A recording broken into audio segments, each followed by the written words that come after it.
royaume de Dieu. Mais ce qu'il nous faut, c'est de plus écouter sa parole, la parole que lui, Jésus, prononce, et en écoutant ces paroles, de les mettre en pratique. Voici pourquoi il nous donne deux images. Oui, ce sont des images métaphoriques, mais qui nous enseignent en parlant d'une maison qui est bâtie sur le sable et l'autre sur le roc. L'image du sable représente celui qui, de sa propre volonté, sa propre personne, construit sa vie sans Dieu. Et la deuxième image où il nous parle du roc, c'est celui qui prend appui sur Dieu pour avancer. Et dans les deux images, nous pouvons voir les avantages et les inconvénients. Celui qui est dans le sable, quand le vent vient, il part avec le sable. Mais celui qui est dans le roc, difficilement qu'il trébuche, difficilement qu'il est emporté. Quelle solution Jésus nous apporte? Écouter sa parole et la mettre en pratique.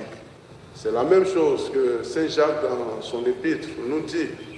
Une foi sans les œuvres est vaine. Et là, c'est clair. C'est pour cela que les méthodistes sont beaucoup ancrés dans la générosité aussi. Au début, ils ont compris que c'est seulement écouter la parole de Dieu, croire en Dieu et on est sauvé. Mais ils ont vu que c'est une erreur. Parce que si chaque jour nous venons crier à l'église, Seigneur, Seigneur, prends pitié de moi, Seigneur, Seigneur, je te connais, tu me connais, il n'y a rien dedans. Mais celui qui accepte le détachement, c'est ce qu'on appelle le détachement. Le détachement, ça coûte, ça fait mal, ça fait souffrir. Celui qui accepte le détachement, il est digne et il est capable de Dieu. Et le détachement, c'est quoi? Par exemple, un homme qui quitte ses parents pour aller fonder un foyer, il y a un détachement. Le plus souvent, les parents ne veulent même pas que leur enfant se sépare d'eux. Quelqu'un qui est riche, il connaît l'argent, il sait comment il travaille pour avoir l'argent. Mais il doit enlever sur lui cette somme pour aller aider, sauver les gens. Ça fait mal. Même si on n'en parle pas, c'est celui qui est généreux, seul qui sait ce qui se produit en lui. Et c'est ce détachement que Jésus nous appelle. C'est à ce détachement.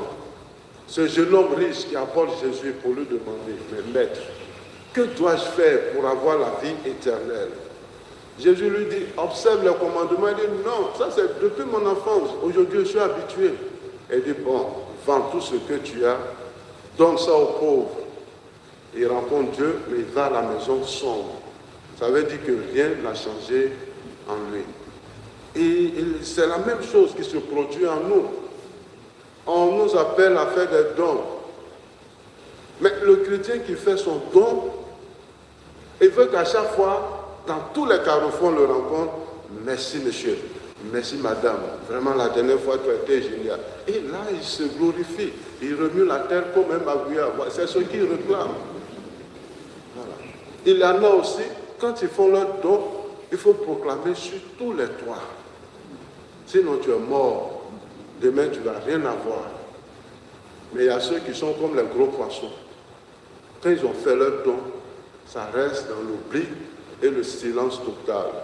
C'est son cœur avec Dieu qui parle, qui rayonne. Moi, je pense que c'est ce à quoi Jésus veut nous amener en ce temps fort de l'Avent. Chers frères et sœurs, ne soyons pas sombres devant le détachement, car c'est le détachement qui va nous relever. Amen. Amen.